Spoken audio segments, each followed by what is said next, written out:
The Telltale Heart is Edgar Allan Poe's most successful story in that it has the largest hold on our current imagination. We remember it more than pretty much any other story. Largely, I would say, because it adheres to Poe's own dictum, which is, number one, it is brief and efficient. He is not one for longevity. He argues against it. You need to be able to read something or peruse it within the span of an hour, I believe is how he calls it. And this one clocks in at 2,152 words, so it's a pretty quick read. And it also adheres to the primary category of his belief in excellence, in that it has unity of effect. Everything in this story drives towards a single effect. It is a cinematic masterpiece in that way. It drives to that single effect of creating suspense, fear, anxiety, all of these things that twist around to that singular experience of sitting down and reading on a dark and quiet night, and it creates its own thrills. The story itself is disturbing on multiple levels, but it's not that different from most gothic fiction of the time. He's writing this for a magazine. It comes out, it's published in 1842. The purpose of writing it was largely, as it always is with Poe, to make money, because he probably owed it. Well, he certainly owed money his entire life, and he was always struggling. And at this point, he is starting to have some real success in his creative life and his writing life and his editing life, but it's still not really covering his expenses. And so he is doing this for a purpose. He is producing what is essentially pulp fiction for a very direct purpose. That singular effect that he was most concerned with was the paycheck.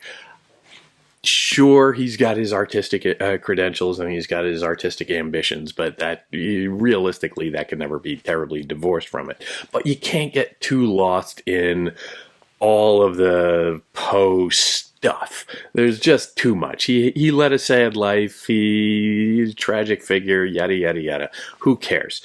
The story is solid for what it tries to do, and the way he manipulates the material is, in its own way, an absolute work of genius.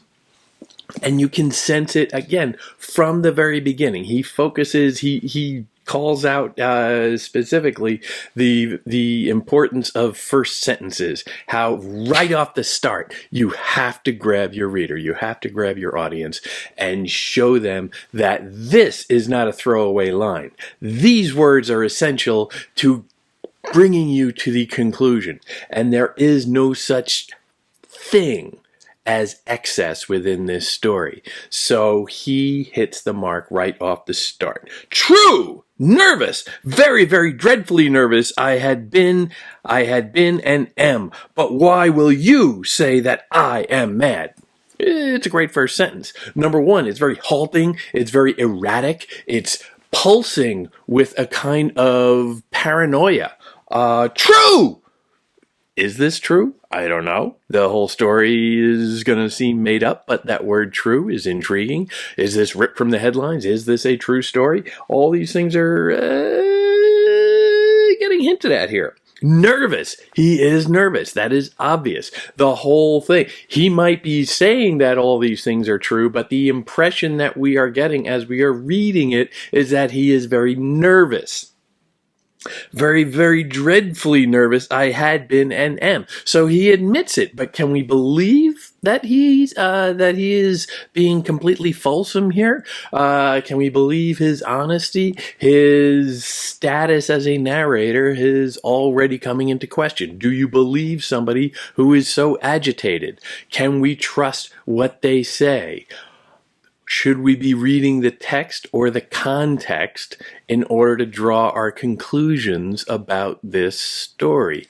It's already plunging onto that level. And also notice how he ends that first sentence. But why will you say that I am mad? Curious right there. Number one, we have no idea who you is. Many critics have speculated that this is perhaps a police confession, perhaps a confession to a priest or some religious figure. Like a deathbed confession almost, trying to purge his soul, certainly. The characters in this are very amorphous. We have no idea. What the you is that we can read it as is we are entering into this one-on-one relationship with the narrator. The you then refers to, well, me and you and anybody who is reading this story as the narrator peers up from the page at you. So it becomes an accusation almost. Why will you say I am mad? And that also sets up this neat bifurcation of the you, the reader, and I, the narrator. This opposition, this almost fraught battle between the two of them as we try as readers to figure out what's going on with this guy. And this guy tries to control our perception of him.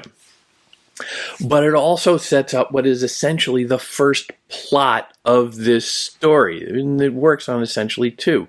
The first plot is this effort of the narrator to convince the readers that he is innocent in a way. Hearken and observe how healthfully, how calmly I can tell you the whole story. So he is promising that, yes, I'm very nervous, very often very nervous, and very anxious, and I'm talking all over the place. But I can slow down and seem rational and put on a rational face so that you take me as a rational person who came to a rational conclusion about what I had to do, and that's why I did it. Trying to prove essentially that he is not crazy, even while what he says seems to be crazy. The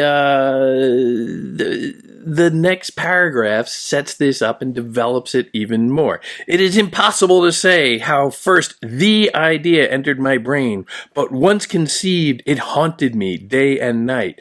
Object there was none. Passion there was none. I loved the old man. He had never wronged me. He had never given me insult. For his gold I had no desire. I think it was his eye. Yes, it was this. One of his eyes resembled that of a vulture, a pale blue eye with a film over it. Whenever it fell upon me, my blood ran cold, and by degrees, very gradually, I made up my mind to take the life of the old man, and thus rid myself of the eye forever. And that's plot two.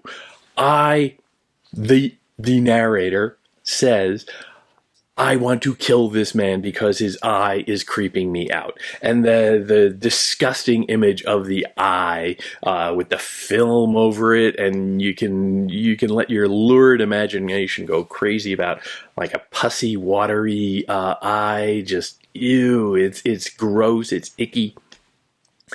But it is also significant in a number of ways. It is an eye. The eye made him do it. But of course, he is here. The I. The narrator keeps referring to himself as I. We don't have any names, obviously. But the I made him do it. That's what he is saying on the surface. And the interpretation of that from a sound perspective is that the I, me, did it. The I is I, capital letter I, the first person singular. The sense that it is a human being at a kind of war with himself, which he seems to be in this talking back and forth. The halting sentences, again, from that first sentence. True, nervous, very, very nervous. I had been in M, but why do you? He is speaking in oppositions. Why do you say that I am mad? And now he seems to be in opposition with himself. objectifying himself. Perhaps this is some have speculated a symptom of schizophrenia or some such psychological disorder. Perhaps, and Lacan and many others go crazy with Poe on these points, but you can clearly see from an amateur perspective that Poe is setting this up as one person kind of at war with everyone, with the reader, with himself, with this old man who is very vague in our imaginations and may even be in his imagination. We don't know. But there is this constant opposition. And if you just scan through the pages of this story, you start to notice how many pronouns there are. I and you. I, you, I, you, I, you, I, you. All of this repetition of the opposite, of the opposite. And that starts to sink in that, well, the back and forth, you start to get a sense that it's perhaps a kind of doubling where the narrator is assuming or supposing that that there is some similarity with the reader or whomever he is addressing at this point. There is this back and forth singularity to the two of them, and to that back and forth conversation that they seem to be having, at least in the narrator's head, that you can't help but start considering these two figures, which seem to be opposite, are perhaps in some ways one. All of this is slowly seeping in on the story as it progresses through some very conventional means. That whole long paragraph following that bit about the eye and the second plot kicking into gear is about stalling and the slow play of time and suspense. Now is the point. You fancy me mad. Madmen know nothing, but you should have seen me. You should have seen how wildly I proceeded, with what caution, with what foresight, with what dissimulation I went to work. Dissimulation means lying, meaning putting up a false front. And you have to wonder at this point, is the narrator lying to us, the reader? He is supposed to be cultivating us as witnesses to his sanity in some form, he seems to be saying. But at the same time, he's admitting, yeah, I lie all the time. You can't trust what I'm saying. That is disturbing, and further undermines his credibility as a narrator. Can we take him for what he says? Can we take what he says as true?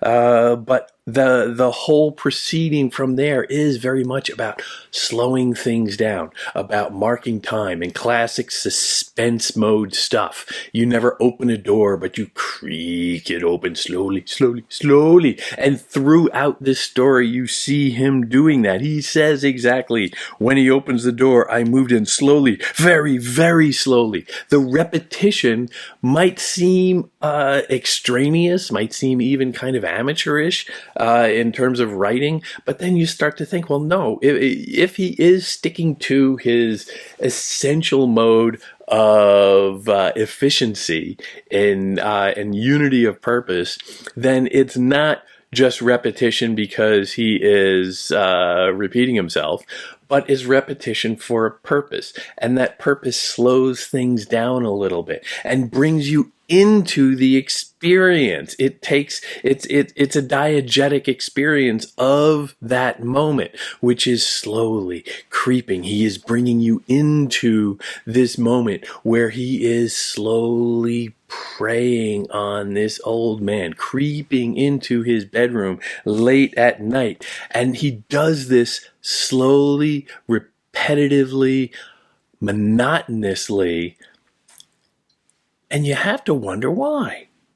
He's marking time constantly. He's constantly telling us, and then.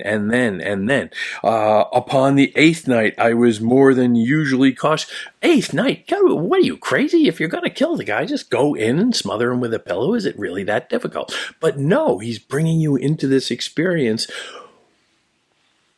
methodically, slowly. He is seducing you into his frame of mind as he goes. Never before that night had I felt the extent of my own powers, of my sagacity. Felt is an emotional sensory experience. Sagacity means mind, and automatically these two things, I don't know what that means. Had I felt the extent of my own powers, of my sagacity, the how do you feel your sagacity? But it automatically raises this question of the difference between feeling something and thinking something, and this is kind of the battle going on this page. Whether you know something or are feeling something, these are often quite in opposition, especially when you're reading what is a fantastical story. A fantastical story, by definition, defies logic, defies reason, and you have to suspend your reason in order to engage with the story. So you have to feel your way, because the purpose of this story would seem to be an emotional, sensory experience instead of an intellectual one. Because intellectually, the story really doesn't make a lot of sense. It's completely off the walls. But this slow meditation on knowledge and feeling continually builds. Presently, I heard a slight groan. I knew it was the groan of mortal terror. It was not a groan of pain or of grief. Oh no! It was the low, stifled sound that arises from the bottom of the soul when overcharged with awe. Whoa. Yeah, that's a dramatic moment. That is a stirring moment. And notice the sound. It is a sound that he is concerned with here. The sound of grief, the sound of a moan. It is a non-intellectualized sensory experience, essentially. If you think of the eye, which so bothers him, is a very intellectual way of taking in information. Generally speaking, we are more emotional about sound. Sound can strike fear. Sound can make us uneasy in ways that if we just see something, it makes total sense to us, we can conquer it. But if we just hear something, we're never quite sure what it is. And that will creep up on us and make us very, very nervous. And here the story is operating on a level of sound experience and introducing this idea that it develops towards the end. I say I knew it well. I knew that the old man felt and pitied him, although I chuckled at heart. I knew that he had been lying awake ever since the first slight noise, when he had turned his head. His fears had ever since been growing upon him. He had been trying to fancy them causeless, but could not. He had been saying to himself, "It is nothing but the wind in the chimney. It is only a mouse crossing the floor," or "It is merely a cricket which made a single chirp." Yes, he had been trying to comfort himself with these suppositions, but he had found all in vain, because death, in approaching him, had stalked with his black shadow before him and enveloped the victim, and it was the mournful influence of the unperceived shadow that caused him to feel, although he neither saw nor heard, to feel the presence of my head within the room. And notice at this moment how there's an ironic element to it, in that we know what is happening. The old man whom we are watching at this moment, or listening to at this moment, or feeling more and more at this moment, is out of the loop. We know what the narrator knows. We as readers know what the narrator knows. And so we have established a relationship with the narrator. And we are almost confederates in this. We are witnesses to this crime, certainly. And as this creeping, suspenseful motion keeps inevitably moving forward, there has to be some sense of us that is looking for release. That stress of suspense, that stress and anxiety of, oh, I know where this is going, I know what's going to happen, that is almost painful to us. And so we want the release. We want to see the old man murdered at this point. We want to see the resolution to this, which will release us from the suspense, that singular feeling of anxiety that we are now a part of in the middle of this story, that has been inching us along and dragging us into this experience. And now, have I not told you that what you mistake for madness is but over acuteness of the senses? Sensory experience keeps mentioning these things. Now, I say, there can come to my ears a low, dull, quick sound, such as a watch makes when enveloped in cotton. Again, a muffled sound, an idea of a sensory experience that is something you have to listen to very closely, that the ordinary person perhaps cannot hear, but you and I can lean in and just hear it. Because we are attuned, we are sensitive to these things. We are perhaps a little oversensitive to these things, and we're not sure how to calibrate the difference between those two. But even yet, I refrained and kept still. I scarcely breathed. I held the lantern motionless. I tried how steadily I could maintain the ray upon the eye. The playing with I again. The I. The motive for this is I. The motive for this is me. The motive for this is to abolish the physical, intellectual understanding of sensory experience, vision, in favor of something a little bit more mysterious. That logic of the I bothers me, therefore I must kill the old man, is a violation of logic broadly, but there is a certain syllogistic integrity to it. If this, then that. He is thinking logically of a sort. There is insanity ultimately behind this, I think we can all agree, but there is a surface logic to it. He is not just saying, and I killed that guy because I just felt like it. There is a logic, there is a motive. He wants something to happen, and so he is planning out very carefully, planning out a cause of action or a series of actions that will eventually develop with the result he wants. It is logical in its way. And it proceeds perfectly smoothly like that. He goes, he kills the old man, and he assumes that he is dead through logic.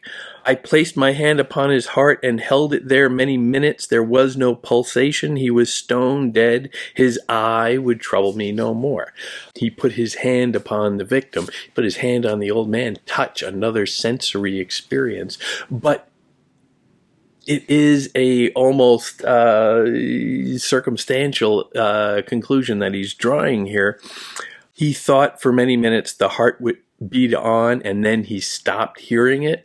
But did he actually check and confirm that this person is dead? There was no pulsation. He was stone dead. Okay, but maybe he just didn't feel it properly. He was not properly attuned to it. There is that slight hesitation about confirmation of the logic, but he is applying logic to it. You see how these fault lines can be played with here. And then he buries the old man, and the cops show up because they heard something. There's so much hearing going on in this story. The cops heard something, or a neighbor heard a shriek rather, and they called the cops, and the cops showed up, and then the narrator, pretends that everything is fine and walks them through the apartment or wherever they are, and he starts to imagine, however, through his own mind, that he hears the heart beating. Of course, this is the conceit of the whole story. He imagines that he hears the heart beating, and the simple explanation there is that, well, it's his guilty imagination and all that. But I think there is more going on there, because he hears something muffled, a sound that is muffled, and he is relying on his ability to detect, and prides himself on his ability to detect what is muffled, what is hidden, what is rarefied for the casual viewer. And so this acuteness of sensory capacity is his undoing ultimately. And you can see as that builds, it becomes almost a crescendo of sensory oral experience. The officers were satisfied. My manner had convinced them, his superficial visual appearance, perhaps. I was singularly at ease. They sat, and while I answered cheerily, they chatted of familiar things. But, ere long, I felt myself getting pale and wished them gone. My head ached, and I fancied a ringing in my ears. Sound. But still they sat and still chatted. The ringing became more distinct. It continued and became more distinct. More repetition. I talked more freely to get rid of the feeling, but it continued. Repetition. And gained definitiveness until, at length, I found that the noise was not within my ears. Is it outside of his ears? Is it a physical reality? The sound is a reality outside of your own ears, or is it in your mind? The ears are a physical, external organ, let's say, but the mind is something very different, and he seems to be blurring the two of them here. It's not certain what he's talking about. No doubt, I now grow very pale. Visual. But he is assuming. But I talked more fluently and with a heightened voice, yet the sound increased. Always that building sound. And what could I do? It was a low, dull, quick sound, much as a watch makes when enveloped in cotton. Just like he had said earlier, I gasped for breath, and yet the officers heard it not. I talked more quickly, more vehemently, but the noise steadily increased. I arose and argued in trifles with a high key and with violent gesticulations, but the noise steadily increased. Why would they not be gone? I paced the floor to and fro with heavy strides, as if excited to fury by the observations of the men, but the noise steadily increased. Oh, God! What could I do? I foamed, I raved, I swore, I swung the chair upon which I had been sitting and grated it upon the boards. More sound, but the noise arose over all and continually increased. It grew louder, louder, louder, and still the men chatted pleasantly and smiled. Was it possible they heard not? Almighty God, no, no, they heard, they suspected, they knew. They were making a mockery of my horror. This I thought, and this I think, but anything was better than this agony. Anything was more tolerable than this derision. I could bear those hypocritical smiles no longer. I felt that I must scream or die, and now again, hark! Louder, louder, louder, louder! Villains! I shrieked. Dissemble no more. I admit the deed. Tear up the planks. Here, here. It is the beating of his hideous heart. You hear the crescendo. You hear the picking up of the tempo. You hear all of that anxiety building and building and building and building. The repetition driving and driving and driving. Constantly circling and circling over itself into this cataclysmic moment of realization where he throws open his plan to the police officers. But we are just as thrilled. We are just as agitated. We are just as anxious for release at the end. We want to go and see those moments, that exposure. We want to see the plan dismayed or discovered, because that brings release. We are just as constricted in this suspenseful, tense moment. Oh my God, we just can't take it. Are they ever going to figure it out? We are with the murderer. The two or the three officers, however many there are, I think it's three. The police officers don't really notice anything. They're just sitting around having a little gab, and then, oh, okay, all right, this looks like nothing. We're fine. We're gonna, oh yeah, well, okay, we'll have a cup of coffee or something. We'll just sit here and chat for a few minutes. Kick it around. It's a long night. It's very late. We'll just keep chatting. But all of that is in contrast, because we readers are experiencing the anxiety with the murderer. Now remember, the motive for the murder was entirely about anxiety. The motive for the murder was about getting rid of the I. And here the I is an oppositional, and the I is the other. The I is the double. But here we are doubled. We are opposed to this other I, this I of the narrator, this first person narration. And we are along with him for this ride. We are held captive in that tension. So can we kill too? If we are this excitable, if we are this irrational at this point, if we can be motivated by something so silly as a story, could we do this too? Could we be driven to such an extent that we would kill for some release? Well, we kind of are, because we felt better about building up and releasing tension with the murder, and then the tension built again, and we feel better upon the release and the revelation of that murder. We are implicated. We are culpable, guilty. We are murderers just the same, because we want to kill that I that is in this story as the first person narrator, perhaps. But the whole story is about driving to that effect, to confusing the reader and making them wonder, like, could I do that? Maybe.